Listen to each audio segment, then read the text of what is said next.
Dear friends, today we will discuss about an important topic which we all need to take up in our schools and teach our children, and it must be part of the curriculum, especially in the light of the new education policy that is declared by the government of India and vehemently going ahead to teach for a new India. In fact, it is a very forward looking as it is claimed by the government. We must include democracy, Indian constitution, and also human rights education. When we look at these three aspects, democracy,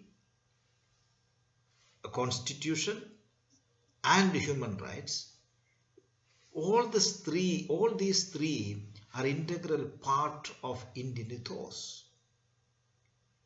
And therefore we need to bring this aspect into our educational system. First and foremost, we must accept these 3 points has one integral aspect, that is called the unity in diversity of identities. For example, unity in diversity is the hallmark of Indian ethos. And we see this diversity at all levels. For example, if you look at the country, we see diversity in political realm.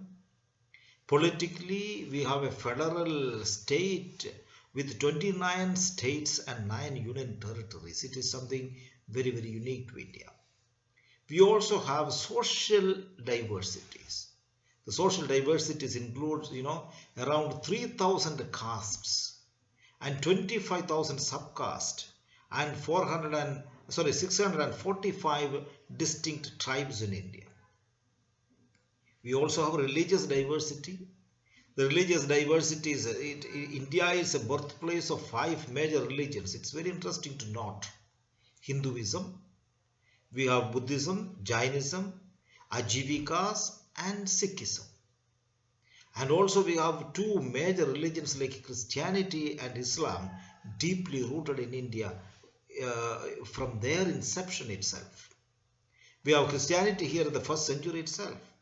And in the 7th century itself we have Islam, and they became integral part of the Indian ethos, Indian culture and Indian society. And when we look at culturally also there is diversity. For example, we have recognized almost 122 major languages.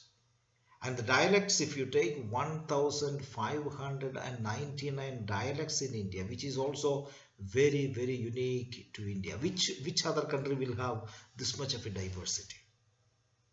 And given in this context, we need to ask the questions, because we see today there is a talk about the uniforming this diversity into a single identity. For example, my question is it negating diversity by amalgamating different identities of the country into one single identity?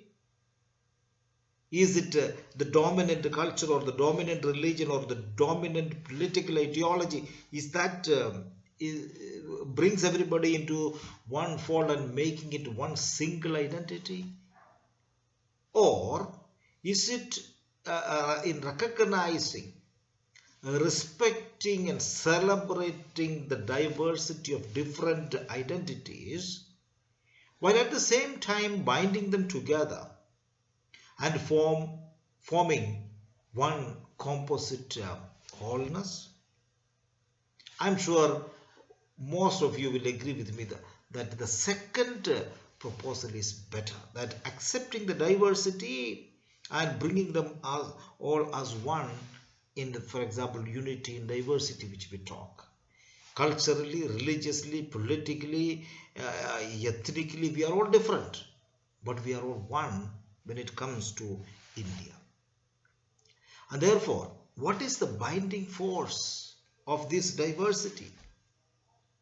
It can only be the Indian Constitution, because the Indian Constitution and its vision and values and principles are actually is the foundation for this diversity. And we have a constitution with a sovereign, socialist, secular, democratic republic. It's something great, something marvelous, one of the best constitutions in the world. And this constitution accepts and recognizes the diversity of it and inclusiveness, and endowing every citizen with alienable dignity and rights. It's something great. Dignity and rights also come into the part of this Indian constitution.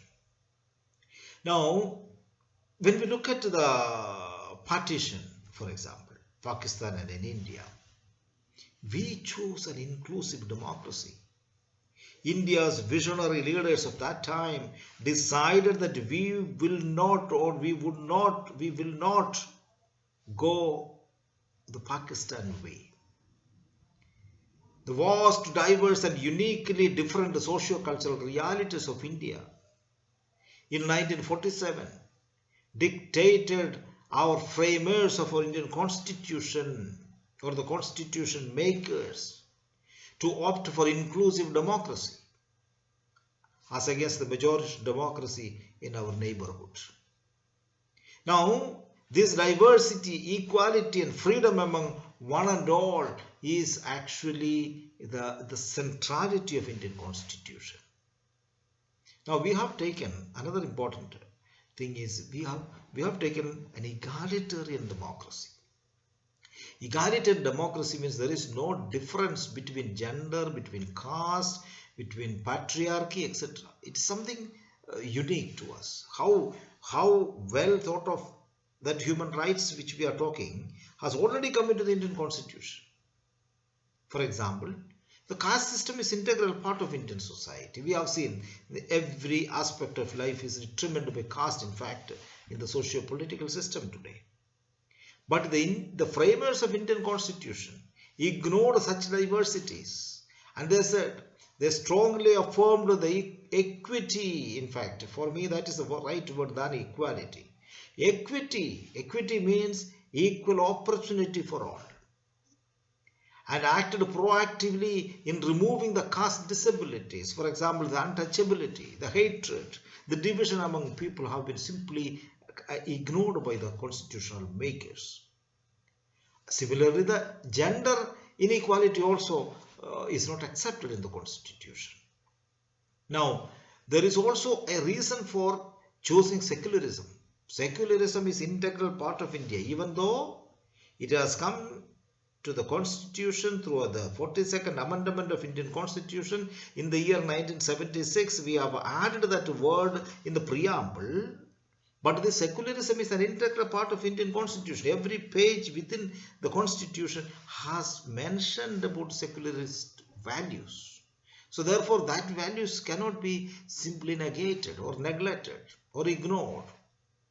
So secularism, why did this? Given the painful background of the wounds of partition, which surcharged that atmosphere with communalism, the freedom fighters, respecting religious diversity, preferred to build an India into a secular nation. This is actually the crust of the education. We must understand this, and therefore, India has an economic inequality is a reality. No, Indian economic inequality, especially in distribution of resources, that India faced at that time of independence, and also the massive level of poverty that found among the people at that time. The poor people suffered a lot.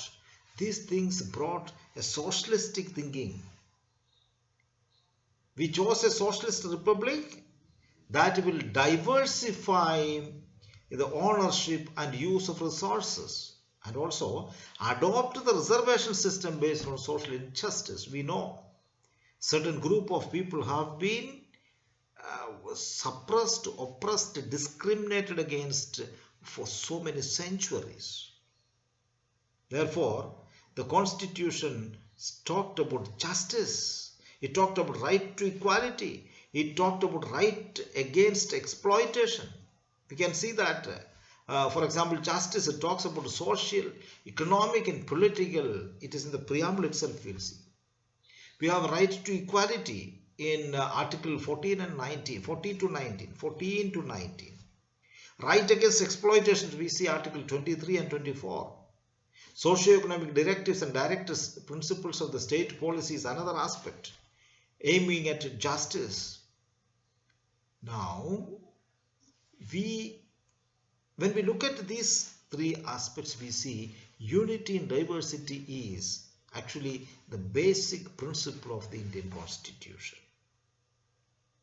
It is also a valuable principle for the nation building. It also a very, very practical principles to provide an atmosphere of safety, security, justice and freedom for the citizens to live and develop. Therefore, these constitutional principles are very, very practical.